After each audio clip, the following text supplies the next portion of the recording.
Yeah, absolutely. I'm gonna go. Yeah.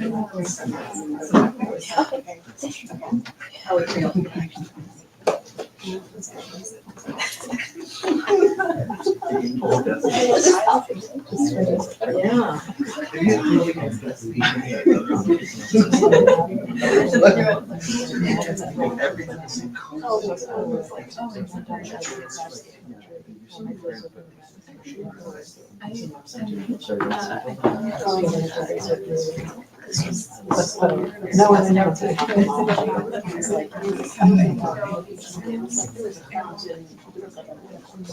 Yeah, no, it's just fine. Yes. They can do that. Yeah.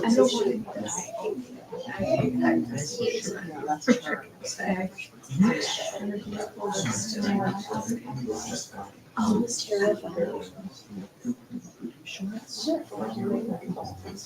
Nothing to do with that. Yeah. So they can also.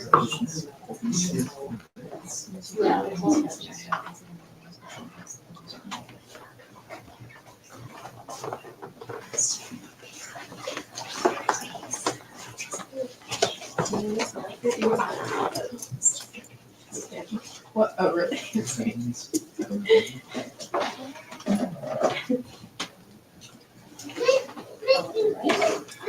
All right, thank you so much, everyone, for joining us tonight.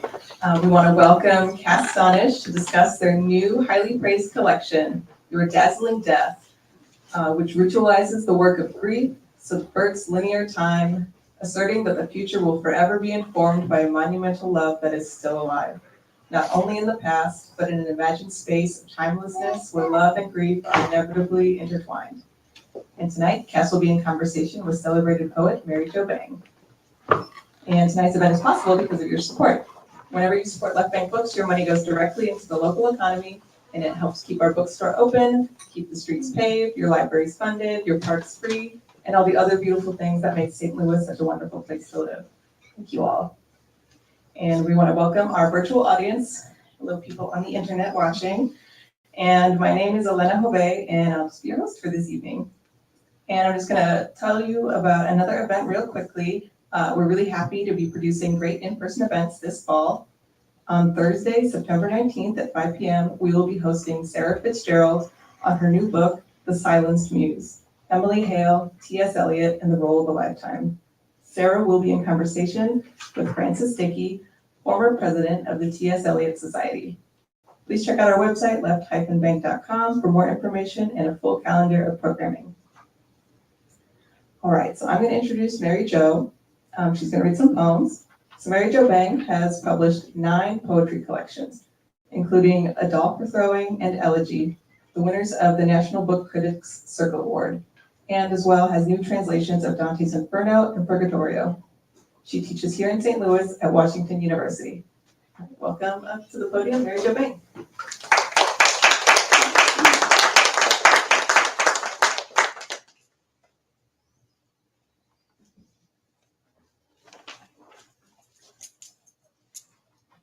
Small room, probably at least one, but okay, thanks. Thank you, Cass, for inviting me to be here tonight. I'm excited about the book, saddened by the book, and happy that you're here. And thank you to Left Bank Books, and thank you all for coming. I'm just going to read 4 poems. And they all are elegies, which I felt was appropriate for tonight. And the first one is for my teacher who died, Lucy Brock-Broido. It's called The Echo. The transient snow in a shaken globe was making me think of the Moscovian dome, below which, in a small private room called a cubiculum, I'd read they had buried an empress's golden hair. After she died, after they inquired eagerly for the Tsarina, but she was nowhere to be found, from the remotest periods to the present time. Snow becomes rain under the overhead rainforest showerhead, drop by imbecilic drop, dripping onto a broken stone floor. About the absolute fracture that death represents, My brain believes in what I believe. Like any animal, we make our way. Amphibian, reptilian, mammalian, some days more than others. I put away one moment and up comes another, a replenishing gold Virgilian bough. Outside, snow engulfs the asphalt, the sidewalks, the drivers. In a second, it seems, a million trains enter and exit the tunnel. The flood-protective walls rise, a tower of torn eaves over a storm-drenched oubliette. The dome dissolves, leaving only the ineffable portion of this time and the idea that we who are still here have kept what was left of her.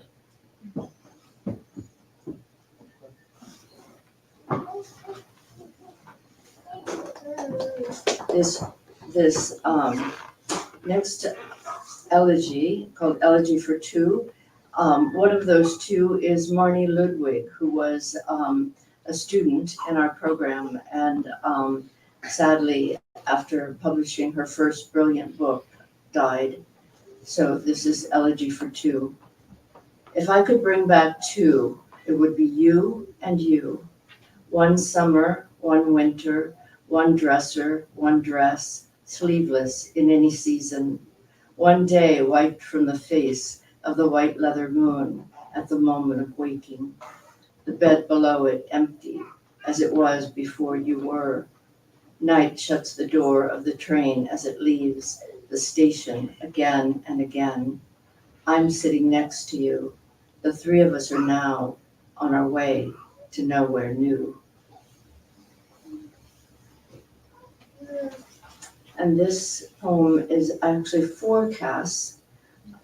It was written, dedicated to Cass, and it was written during the pandemic and after Kelly's death. And I was thinking about my own losses and hers. How will it feel months from now when the pink sliver of sky swims in through the window and you hear the high notes from the opera singer one story below? Angel of wishing, angel of fortune, the cart overturned, small animals from the back of the truck flooding the highway. The keys keep making the piano be. I have only ever wanted the red sky to turn blue. It's so beautiful when it sinks in. Hold me, closeness says. As long as I have sight, I'll see. The walls of time dissolve whenever the lights are turned off, the lights that made the day so easy to be with. I fold myself away. No mirage of sirens hammering the glass front of the hospital down the block. Stars guide the eye across the sky. It will be like that again and again. And the last poem is not an announced elegy. Many poems are unannounced elegies, hidden elegies, I guess you could say. A film in which I play everyone. In scene 2, silence is a sleeve. I'm an arm in it. In an outdated Hollywood magazine, I found a photo of someone wearing my hair. How can that be? Now I can't stop thinking about the synaptic sparks over which no one has any control. Or they have some control, but not enough to count on in a crisis. I'm making sense all the time of all the senseless endings. A day is as long as the time it takes for the mind to consider life and death countless times, which must make a day plus a night a highway we're only vaguely aware of, since we're busy sitting in a chair or lying on a bed with a floral print bedspread or walking to the store past someone with a dog on a leash and a phone in their hand, into which they seem to be saying, "That is not what I meant, blah, blah, blah," to an absent ear. Home, you unpack the items you bought, crease the bags flat, stack them out of sight, all without saying a word. This is a non-speaking part. You're an extra.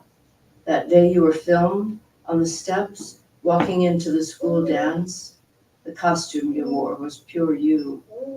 The set for the scene where everyone disappears was painted Parisian sky blue. The air burned like a curtain on fire. The fire kept going out, then being relit, a trick candle on a cake made of clouds. Thank you.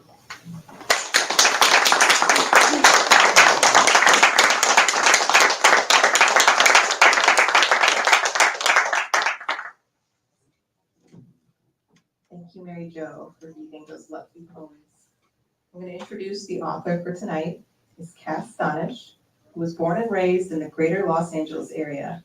They are the author of the poetry collection Beautyberry and the Year of the Femme, winner of the Iowa Poetry Prize, as well as the nonfiction chapbook On the Mezzanine. Their work has appeared in the American Poetry Review, Denver Quarterly, the Gettysburg Review, Guernica, the Iowa Review, the Kenyon Review, Home a Day, Vice, and more. Donish received an MA in Cultural Geography from the University of Oregon, an MFA in Poetry from the Washington University in St. Louis, and a PhD in English and Creative Writing from the University of Missouri. They live in Columbia, Missouri now. Hi, welcome, Cass. Thank you.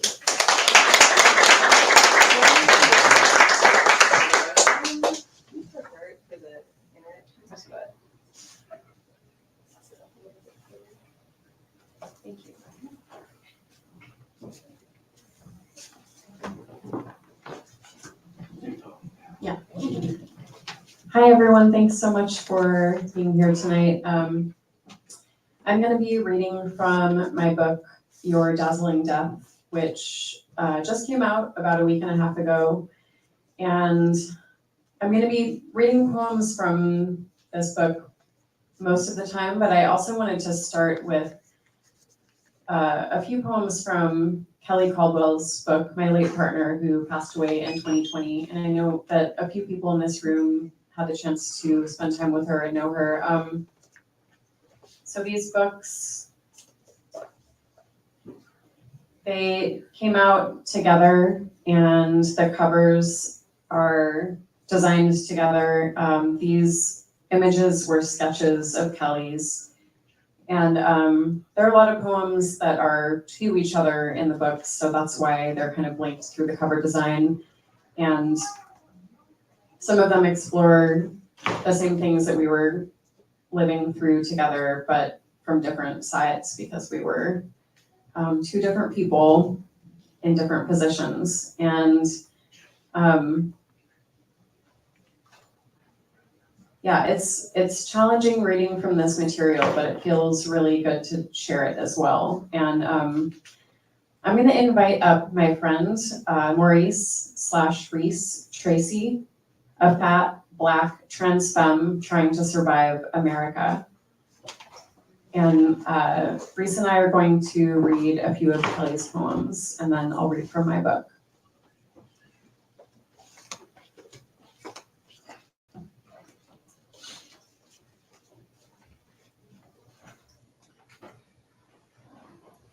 So this is going to be a little awkward because I'm a little taller.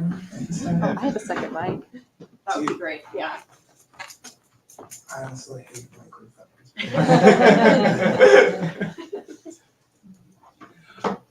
I guess while they're getting the mic, I do want to say that I'm super honored. I used to live in the same neighborhood as Kelly and Cassie, and I mainly remember coming over to y'all place and chilling, and Kelly being very subconscious about apple pie that she made.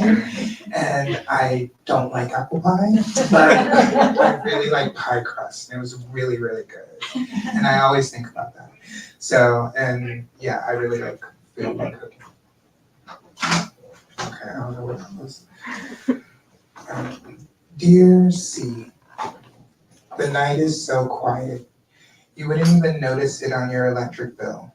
3 a.m. seems an ordinary time to be awake. I don't even pray. I travel through the day to get here, in a car with you, lover, and a friend. I brought books, these ones to read, and these others to wear around my body. The nurse pokes her head around the door, to check for breathing. She is a winnower, sifting through our groans and fears, which pour out like grain, like spilt drink. 3 silent girls sit at a common table. One of them wishes for death unforthcoming. My knees stiffen. It's not a drama, just stones sewn into pockets.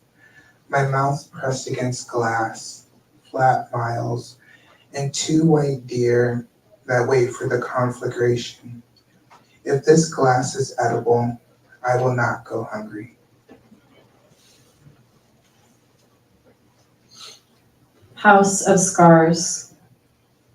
I imagine the slight, long-fingered marks on your body to be like the scars on a whale belly, luminescent with time and salt, like coal seams or water veins, something to be followed, like silverfish, wingless, avoiding light. These are the privacies, the details that something else opened on your hip, chest, ankle, wrist. My flower, the cut, my flower, the minutes spring like your skin. Some things you can't get clear of. Who would want to live forever? Dear C, from a young age, the child dreamed of being other than it was. It would soak itself in the bath to encourage greater plasticity in its flesh. It felt inside made of small things, then smaller. It arranged round river stones in front of it and tapped on them as if to wake the birds inside, to make their lancet beaks scrape against the hard scalps of the stones. When the sun was hot enough that moving in and out of the shade felt like moving a hand in and out of water, it took off everything but a dingy white hat and rubber boots with the toes cut out, and walked in a circle, repeating the word close to itself until the word curled up its legs and fell apart. It wrote itself a letter. I am living here with a stranger. House of Bare Life. An event emerging out of a rigid logic. A woman sits in a meadow. She removes a blade of grass. The meadow is still a meadow. She removes another blade of grass. The meadow is still a meadow. She removes all the grass, glues the grass to her fuzzy dress. The meadow is still there, only now it is also a naked plot of dirt.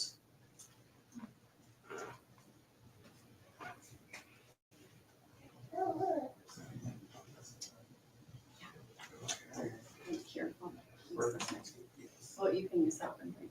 Okay, we're gonna touch on that. House of right hand, eyes on fingertips, the only way to see in the dark. The bathroom light, burnt out 3 weeks ago, trying to find a god to swallow, is like starting your mouth at your own feet and working upwards. Fingers stutter on mascara, smeared like an ashtray. I want to be a long-eyed woman. Talk fills the night like a lung. What bucket is my hand carrying?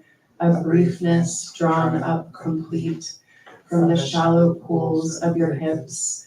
You might not be able to tell, but this is a love poem.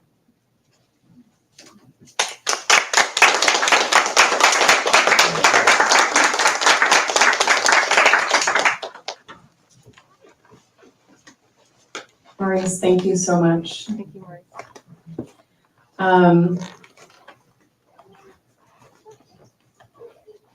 So that's Letters to Forget. And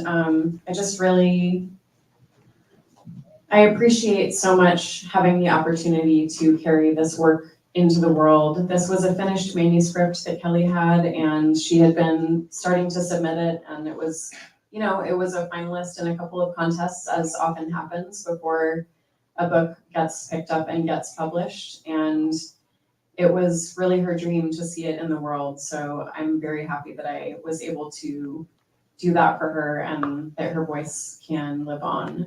So thank you for listening to those poems. And I feel an obligation to also share that there are people in her life that didn't want this book to come out. So the fact that it exists to me is an act of resistance for myself and for her. It's her resistance that carries on, and she's still here with us in the world. And she would be laughing at them.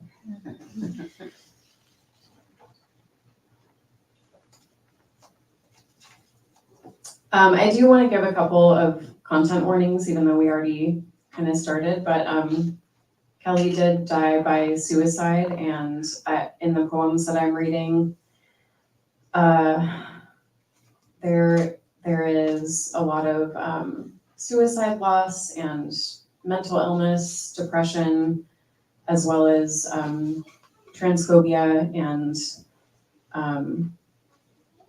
all these other kinds of things that are connected to those themes. And so I always encourage people to take care of yourselves. I'm not going to be offended at all if someone needs to walk out. It's important to me that people don't expose themselves or traumatize themselves by listening to something. So please know that, do what you need to do to take care of your heart.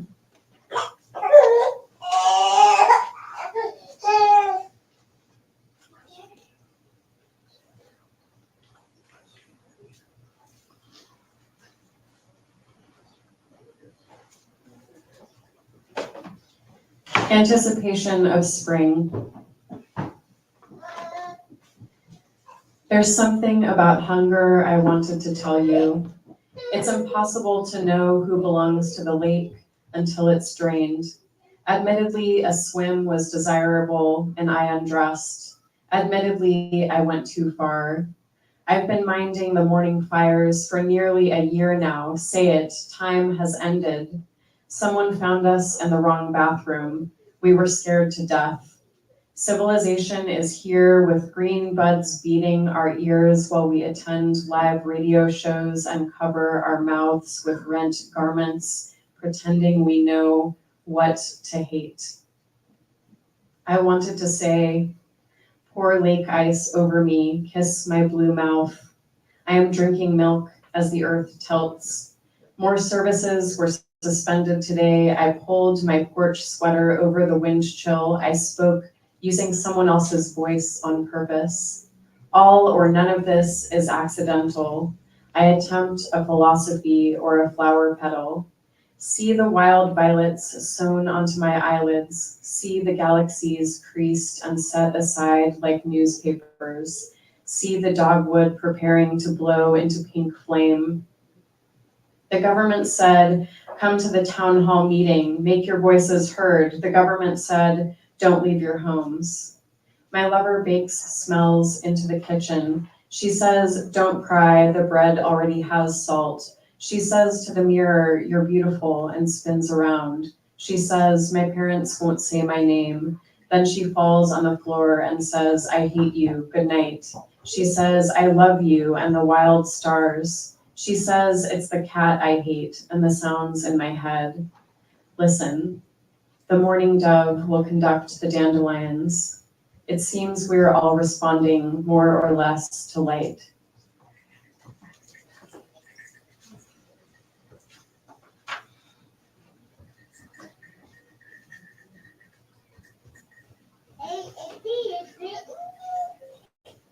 A year. When you died, the walls of our house disintegrated, and all the handles rattled and crashed to the floor. A gasp rushed into the walls, adding air with nowhere to go. I didn't know yet, but felt the gap of silence, heard water carving a canyon of absence. I turned on a faucet and screamed when your hair went down the drain. The bullet that entered and exited your head, leaving your face fully intact was not found in the grass here or in the street over there along the park's edge. The sergeant said it could be anywhere, depending on the angle of the gun I didn't know you had. And there's nothing sadder than the yellow daffodils growing in the yard again a year later, and how at night their color dies in the new moon. That beautiful hue is deceased. The word stretches out of meaning, out of time. How your light escaped the body I loved, went elsewhere. An energetic spill, I ramble looking for signs of a pattern I know and can't live without, moving toward, trying to curl into. I remember your light, holding as much of it as I can by yearning into it.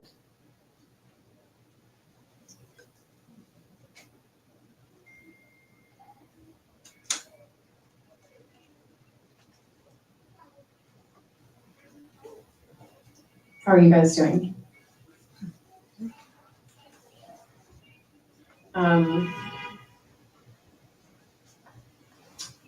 It's kind of funny. I have done some readings of these poems before the book came out, just here and there, where I live in Columbia, 2 hours away from here, just reading at some local places with friends over there. And it's a strange thing when you feel like you have to kind of check in with the audience and make sure they're okay because of what you're reading about.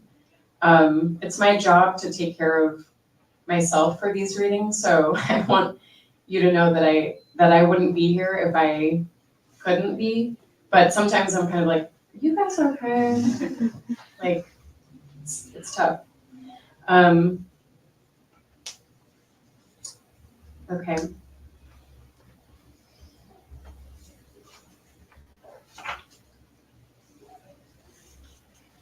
This next one is called You Emblazoned. Yet your voice was here, just there here in our house, shining eyes who dazzled twice, already timed, a pulsing wind below the glass in spring, and coaxed, intelligent, stoic, touching everything, you stirred me to life in spite of illness and damage to the country, field laid waste, election blaze, illness wasting a brain, a mind. Mars and ocean canceled, cream and streamers canceled, censored. I am, you said, though your skin flickered to hackberry bark, or as bullet-pierced pineal gland blinking out your day-night clock. Your syllables endure frail days which blow through equinox, dissipate, time out. You imagined the planet with you already gone, a sad expression, no real loss, the earth still a wild salon. Yet the name you chose is etched into air. A violent wind parts my chest, tender violet, electric nights in our sheets, no longer countable, unrecounted. You here again, my is, are, were, have been, is, in my arms, bed, is, was, our house eyes, in my only thought, only root, only gone, my big, only gone, still here voice blazing. I mourn you, her, you, who were born dreamed into the world's thicket, yet reinvented through an inner radiance, the radiance of a name, the name that is yours, the radiance that is, was yours, that is, was you.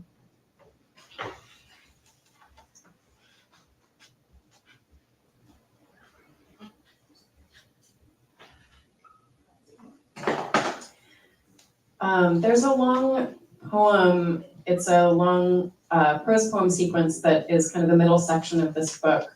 And I'm going to read a few sections from it.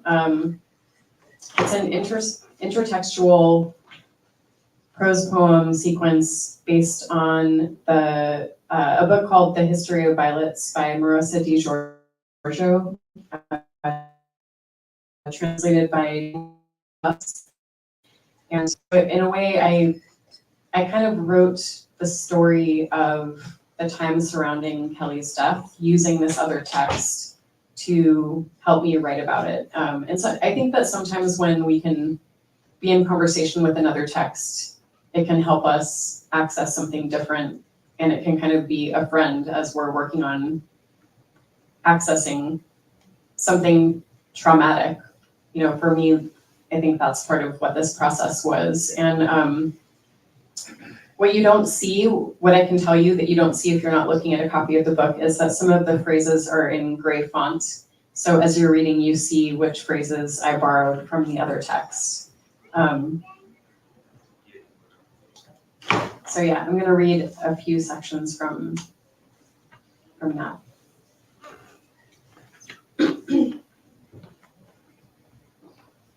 And this poem is called Kelly in Violet.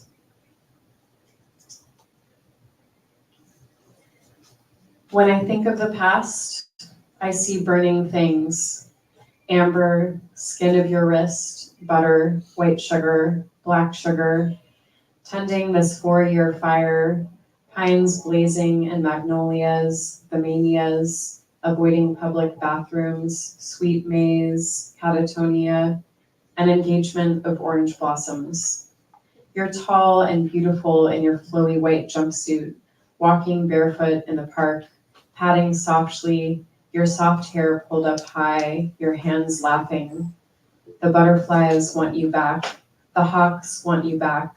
The moon is pining.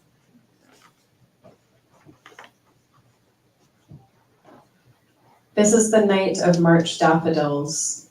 At 10 o'clock, the hackberry roots held you, the branches quivered, jeweled oblivion pulled you spiraling forward. An owl's wings spoke to you, kissed you, told you to step out of your life. You listened. Your listening became desire. Your listening married the darkness. Your lashes glittered with seawater. You opened to another landscape and other beings. I can't say if this opening was purely your illness, a delusion of some kind, or if it was lucidity, a choice to end your suffering. For months, I was obsessed with the question. I had to open too. I asked my ancestors for help. I asked my father for help. Sometimes I was quiet, bewildered, humbled, and sometimes I screamed. I didn't dare say what I knew. I didn't say that I was dead, that if I wanted to move forward in time on Earth, I would be forced eventually to resurrect. I wasn't ready.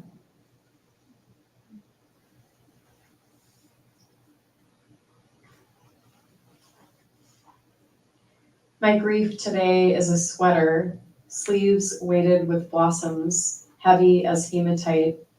It poses on the bed, it flashes in the mirror. It's a wandering flame, scorching her papers, her blouses. I swear to people that she is still alive. They look at me with pity and start to cry. A pink sweater is walking around in her house. It scares me, but I won't force it to go. This crazy fabric is going to kill me.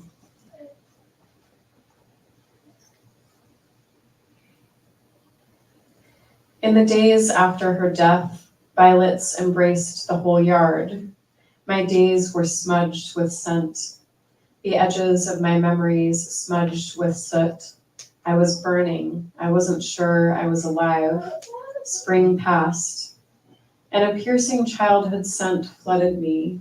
That fragrance of roses layered with citrus, chlorine, honeysuckle, mustard flowers, cement in rain. Because of the smell, I was emboldened, like poets, pastors, drunks, or the terminally sick.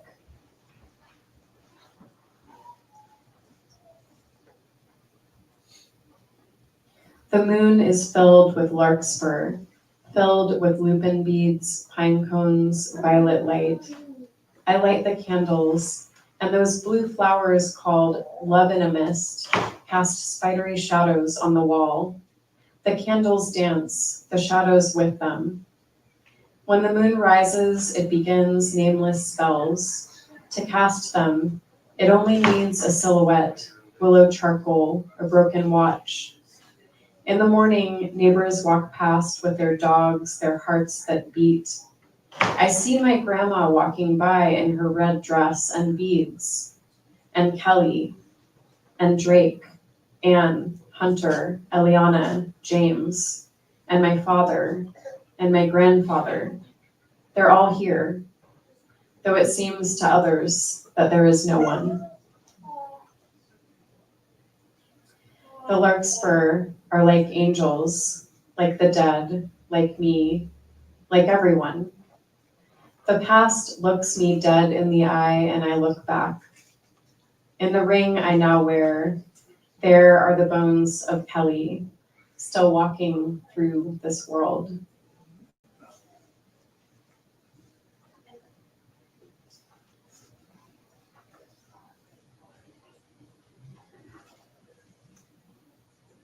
And I'm just going to read one more section from this, and then I'm going to move to a few more poems. I saw the redbud trees were starting to bloom. They were saving me. They were wrecking me. I saw that it had to be this way. Living things had to change. Trees were replanted elsewhere, plaques left behind to do the impossible. On the other side of the park, I decided I would gather her energy and store it. Was that possible? What choice did I have? Portals to the other world would open and close, close and open.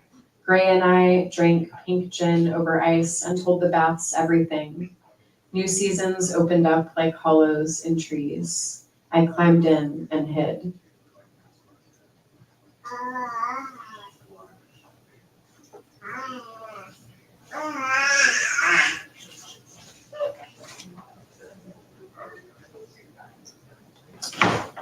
This next one is called How I Became Possible. I'll fall in love again, one night in a high tide year. I'll fall in love when the radio plays a burning song. This sunset residence will always be yours, but this California tongue belongs to me. I cried out, graphing palm trees on your back, then fade to black, then puff pastry, the scent fanning out at dawn. Street lamps glance the hour, strawberries in your mouth, your strawberry cunt in mine. I amplify each memory, play each track. In each room, we're still stretching into each other's current. Instead of missing, instead of your body no longer existing.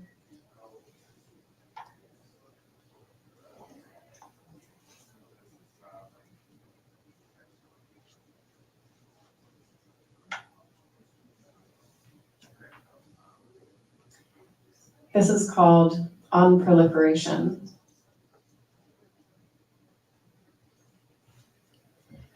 We talked about birds, assemblages, hybrids. We talked about the gap between world with glacier and world with image of glacier. Now I'm left in the gap between world with you and world with image of you. The gap between your biological life and your so-called death. People talk about moving on, but I'm here in the fringe, in the expanse, watching for you, listening for your song.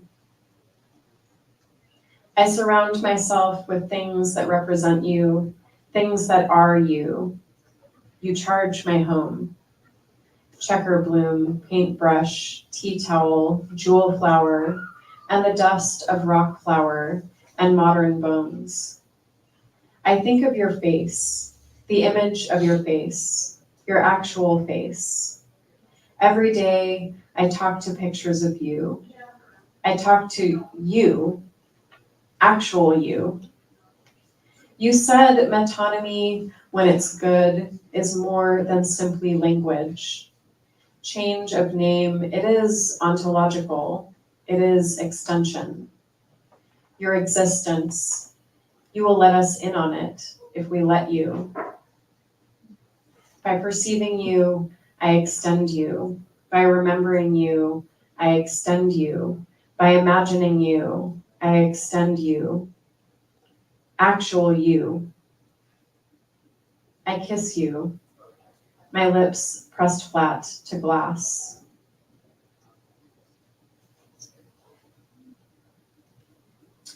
I'm just going to read one more poem from the book, and then I'm going to read one last poem that's not in the book.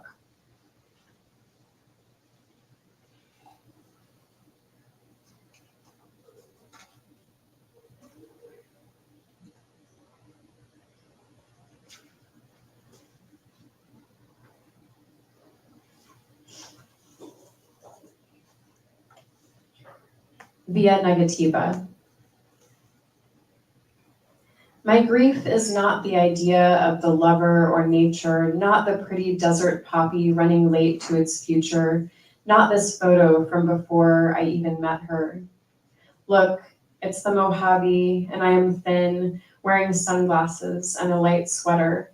I sip pink champagne with my sister next to a rock with the address 10,000 chalked on. That day, my uncle came out of a trailer and wept because we kept getting older. He believed there was gold in the ground there and that he had discovered anti-gravity. He died the same year as my lover. My grief has no gravity, no beating center. It is not alive, not graphite or diamond, not global pandemic or my home's dry palette of sagebrush and fire, the smell of the lemon grove on the hill, burnt umber, Roman lavender, or invasive eucalyptus, its vibrant takeover. My grief is not Rome or empire, though my body knows that weather. North or south of the equator, a specific latitude of any western shore, sea wind and the olive trees. I'm in the Midwest, far from California and the sea, and my grief is not a death or gender transition or the mirrors covered for a week after. We said her bipolar disorder was like another human figure, like a third person living with us, trying to drag her light under. Now everyone talks about her in the third person, in the past tense, as electricity pulses, as water rises to float an urban center, as I float toward the widowed future, as icebergs circulate on the glaciologist's monitor.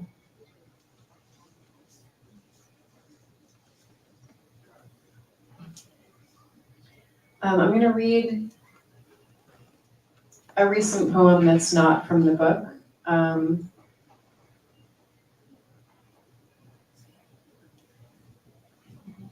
In this last year or so, I've been pretty active in Colombia in the protests for Palestine. And I've been thinking about how our personal griefs and our collective and global griefs are interconnected, and how the same hierarchies of power and the same forces that end someone's life for one reason that might seem totally disconnected are actually very interconnected. For instance, one of the things that Kelly was living with, one of the stresses in her life was her family not accepting her gender, and that family were like Zionist Christians. So we can't look away from these connections, you know, and they influence our lives in so many different ways. And I think grief about the planet and ecological griefs also enter into these griefs that we experience as individuals and as bodies and as communities. So I'm going to read a poem that I wrote for my friend Rasha, who lives in Colombia. She's Palestinian. She's Palestinian American, and she's someone that I met last fall, and we've done a lot of work together. And I'm Jewish on my dad's side, and so I've been active in the community there of anti-Zionist Jewish folks. And I wrote this poem for her.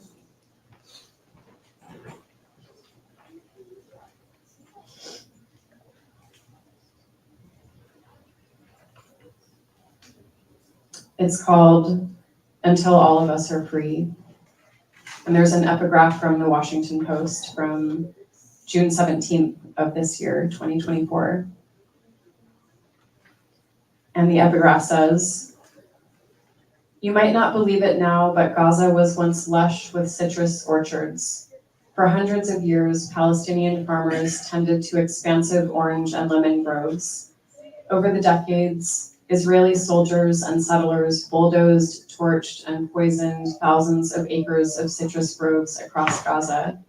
During the 1980s and 90s, Israel claimed it was necessary to uproot and destroy citrus groves so they could not be used to shelter Palestinian resistance fighters."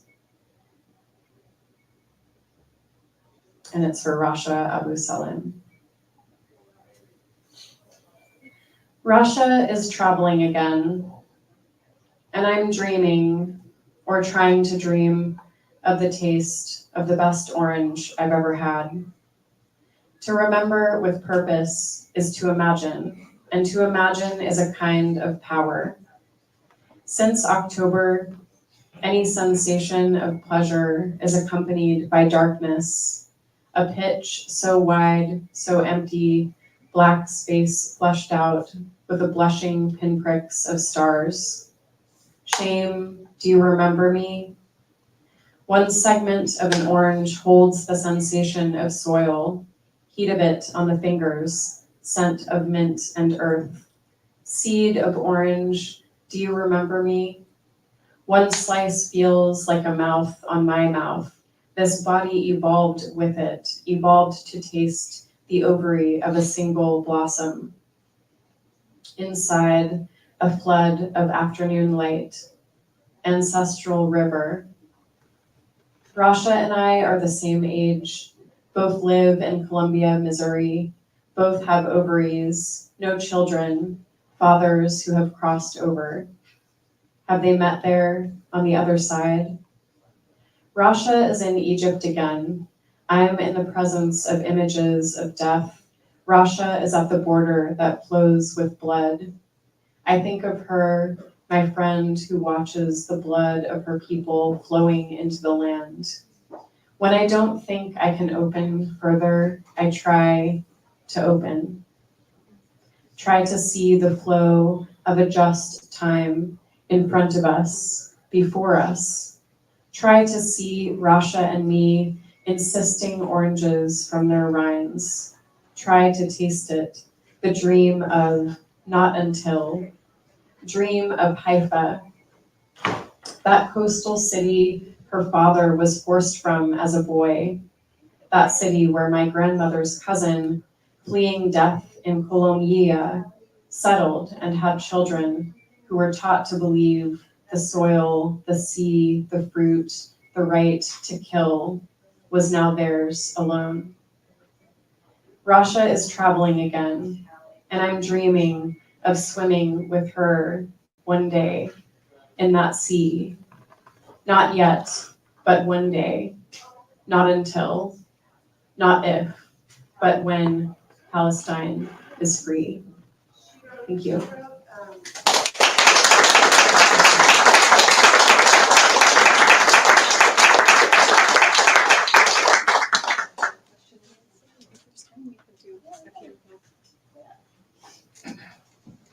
Thank you to everyone who read tonight. Thank you, Cass, Mary Jo, Reese, everybody. Give it up for them. Thank you so much. We are going to take a couple of questions and answers. I think we have time for like 3 or 4. So did anyone have a question for the author in the audience?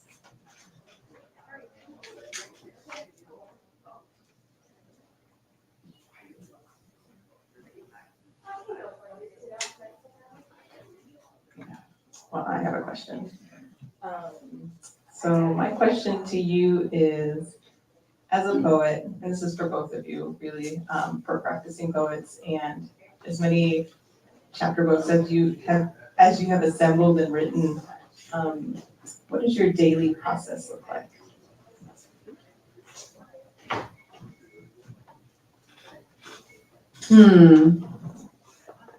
Daily process. I usually wake up and have coffee.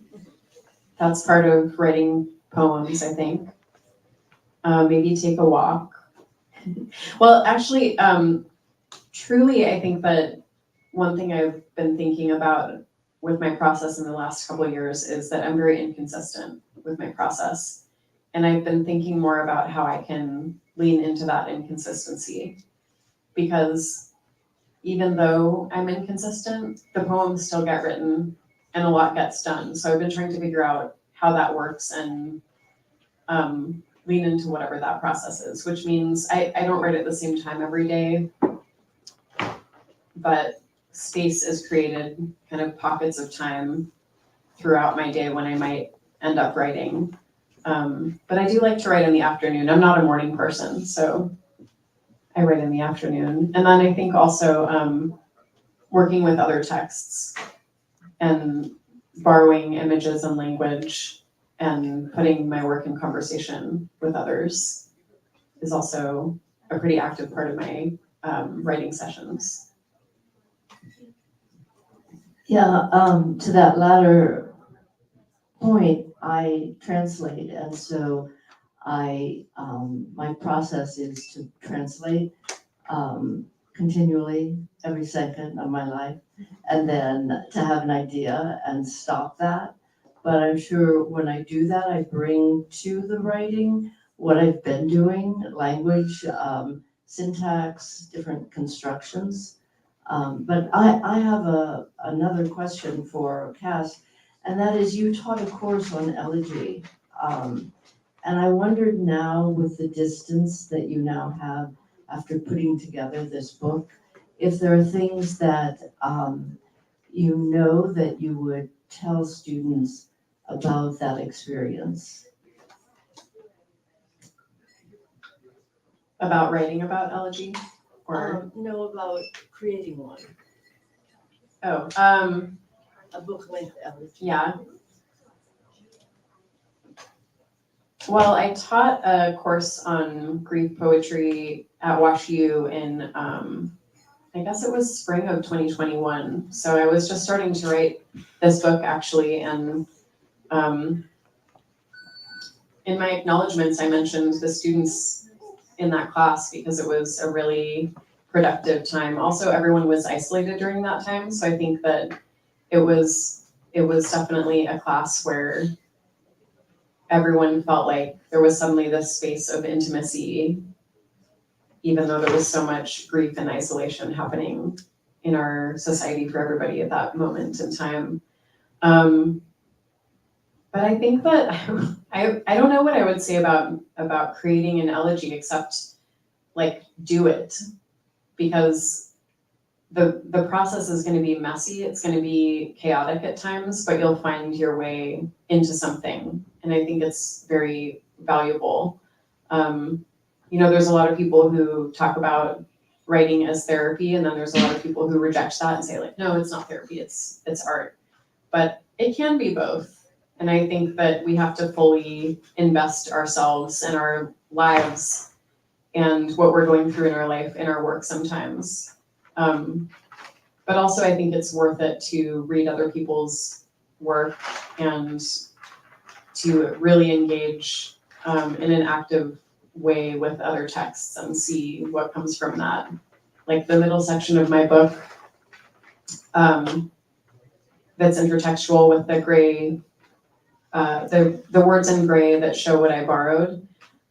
I kind of fell into that project. I didn't sit there and think, maybe I'll try doing something intertextual with The History of Violets by Marissa Di Giorgio. That sounds like a fun project. It was kind of accidental. And I think you have to give yourself opportunities to fall into things and to find things that really kind of challenge you and compel you at the same time. And you can only find those things if you're trying a lot of different things and giving yourself chances. So, yeah. I have another question. When I was writing the poems of Elegy, I told myself that I would only do that for a year. Have you given yourself some kind of limit in terms of writing these poems about the experience of Kelly's death, or will that be ongoing? I mean, clearly it's always ongoing because what you've learned and who you are has now changed. But I knew that I didn't want to keep writing things that were explicitly about that. Yeah. Thanks, Mary Jo, for these questions. So I'm currently working on a memoir, a grief memoir that's based on this same experience of loss. And so there's this book that just came out, and then there's this memoir, which I have kind of a draft that's finished. So I've been working on that a lot, but it's not done. And I do have moments where I'm like, I need to at some point write about something else because this is so heavy and it's going back and ruminating again and again. And as I'm sure some of you know, you can re-traumatize yourself when you're writing about loss and other kinds of traumatic experiences if you don't have boundaries around your writing. And I think that's a very worthwhile conversation that writers have about how to create boundaries around your writing so that you can stay safe while you're doing that exploration. I don't know what my future poems will look like, and I've wondered how this loss will be a part of future poems, even if the poems aren't explicitly and centrally about Kelly as they are in this book. And that's something that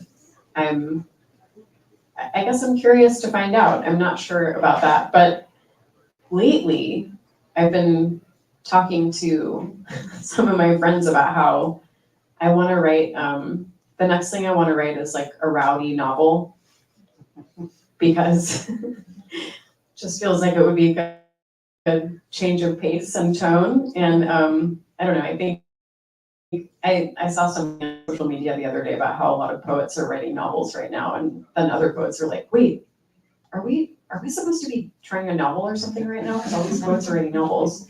And I may or I may not, but that's been my dream. A rowdy novel and maybe some kind of autofiction or semi-autobiographical about sexual exploration and discovery of a character very similar to me, but in their 20s or 30s, and I'm now in my early 40s. But this is my basically only idea about the novel so far is that the character will have a strap-on earlier in life than I did. Are we out of time? Yeah, I think so. All right, everyone, thank you so much for coming, and give it up for the author. We have passes for sale up at the front desk, and they will be signing back here at this table. Thank you. Can I tell everyone thank you? I have a little dish of mosaic tiles that I'm giving as gifts to people who come to my reading, so please come and grab one before you leave. They're not edible. Mary Jo thought they were candy, but they're tiles, so be very careful. They're not going to be friendly to your teeth. So thanks so much for coming.